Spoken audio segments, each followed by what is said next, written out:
one and only sa Kanabawan ng Bayan, Mr. Jimmy Bago!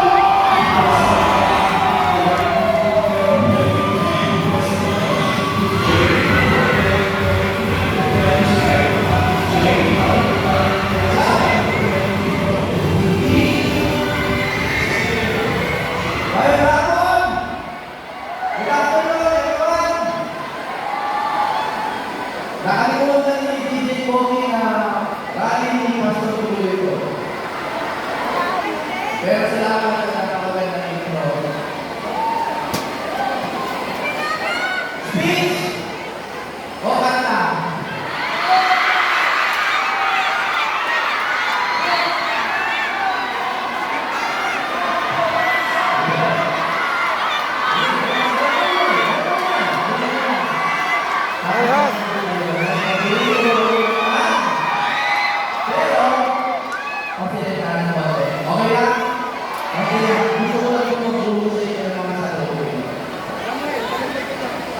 Psalms 90:12.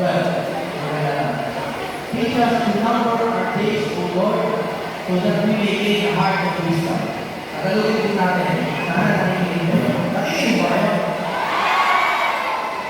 Turuan niyo po kami, Panginoon, at ginamit ang aming mga araw upang matuto kami mamuhay ng kanyang pagkukunan. Alam niyo po ba na napakahalaga ng numero?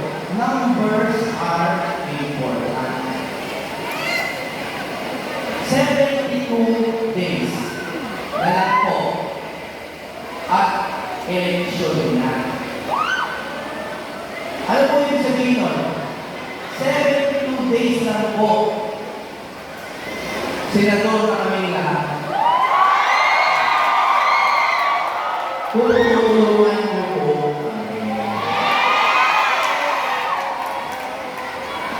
Alam niyo kung bakit importante yun? Alam niyo po kung bakit importante yung 72 days? Dahil in 93 days, 93 days, June 2 na. Alam niyo po ba yung June 2? Sisimula na daw po ang impeachment kay VP Sara.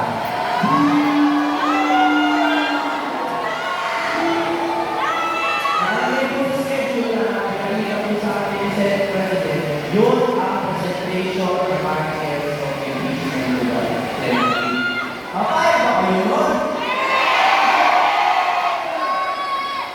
Dahil alam niyo po, 151 days na lang at start na ng impeachment trial mismo. Papayag ba kayo nun? Sino po ang may alam kung ilan sa senador, 24 yan, di ba? Ilan ang kailangan na boto para ma-impeach si VP Sara? Alam niyo po ba? 2/3. Ano po ang 2/3 ng 24? 16. Tama, 16. Ilan po ang natira sa 24 minus 16? 8.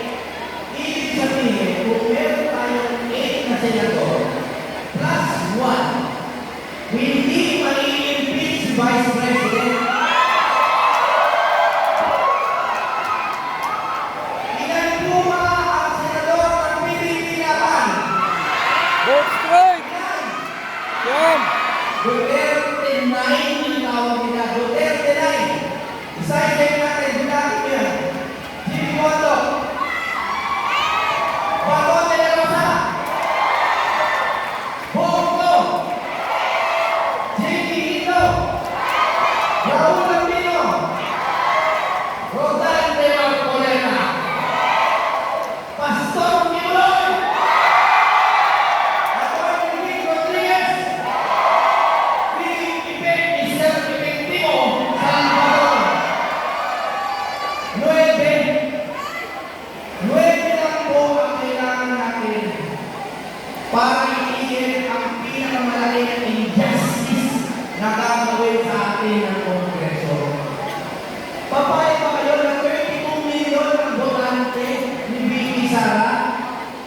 Tapos, 16 na senators lang, matatanggal na ang Vice President.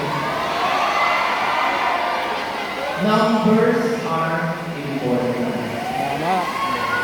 Teach us to number our days, O Lord. Bilangin po natin. At sa loob po ng 72 days, ano po ba ang pwede nyo gawin para matulungan kami manalo? Ipagdasal niyo po kami ng 72 days. 72 days po, maaari po ba tayo manalangin bilang isang katawan upang makikita ng pagulusugan ang ginagawa ng sarili nating pamahalaan sa atin? Pagdasal niyo po kami. Bago ako kumanta, akala ba ako? Sige. Alam niyo po, bago ako kumanta, marami po nagtatanong sa akin kung ano po yung mga parang inaakit na ng parang panagdala. Noong una po, napakadami yung pangarap. Pero ngayon, natuklasan ko po ang pinakamahalagang batas ay ang budget. Ang General Appropriations Act. Naiintindihan ko ba natin lahat yan ng batas na yan? Okay. Alam niyo po, sa Amerika, may nauuso ngayon those Department of Government Efficiency. Gusto niyo ba mapunta dito sa Pilipinas yan? Na meron tayo sa departamento na binabantayan ang budget kahit na naman mga batas. Kasi meron tayong auditor. Ayun, nag-audit din kayo, di ba? Sino nag-audit sa Kongreso? Kami po, napalitaan niyo ba po? Kami ni Congressman Pantayo Cagares sa sama ni Papa. Naghain po kami sa Ombudsman ng kaso laban kay Speaker Martin Romualdez. Dahil po, doon sa falsification na naganap sa ating budget. Alam niyo yung mga blanco, di ba sa budget? May blanco. Alam niyo mo ba? Paano nagkaroon bigla ng laman yung budget? Blanco bigla nagkaroon. Kasi nga po, dumagaan sa kamay ng mga tao. Kailangan po tayo mag-digitize. I-digital na po natin pati pagpasa ng batas para masunod ang mga binoboto ng inyong mga kongresista. Kasi ang nangyayari ngayon, lahat kayo bumuboto lahat kayo. Sinasabi sa congressman, bigay ko kami ng ganun budget. Paglalaban nila yan ng kongreso, paglalaban nila, pagdating mo sa tuktok sa mga bayang biglang binabago. Kapay pa kayo, kailangan po natin ng true reform. Reformahin po natin ang bayang Pilipinas. Baguhin natin ang kongreso.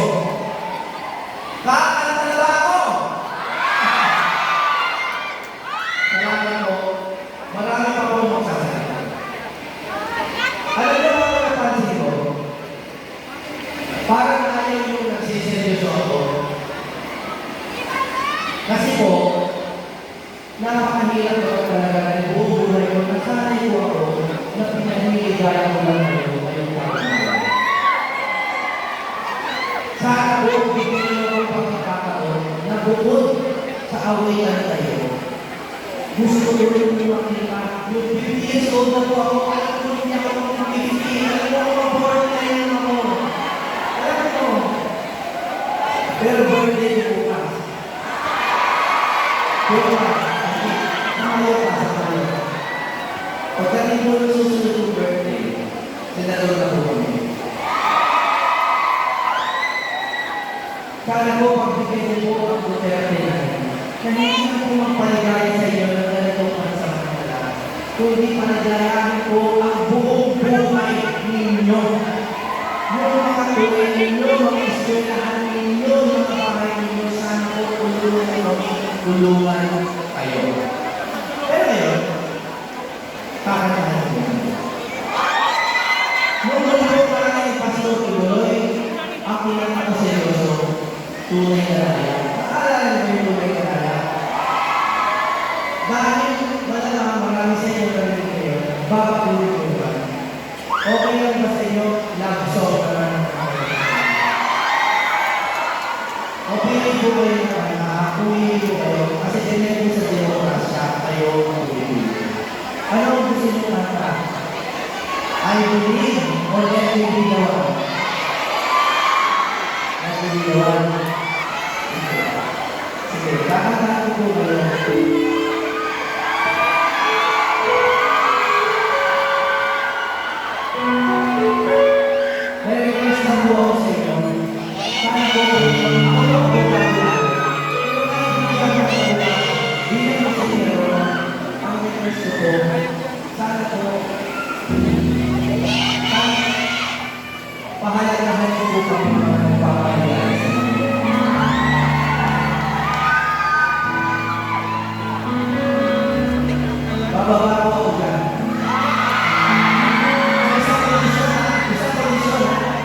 pagtulungan niyo ako.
Thank you.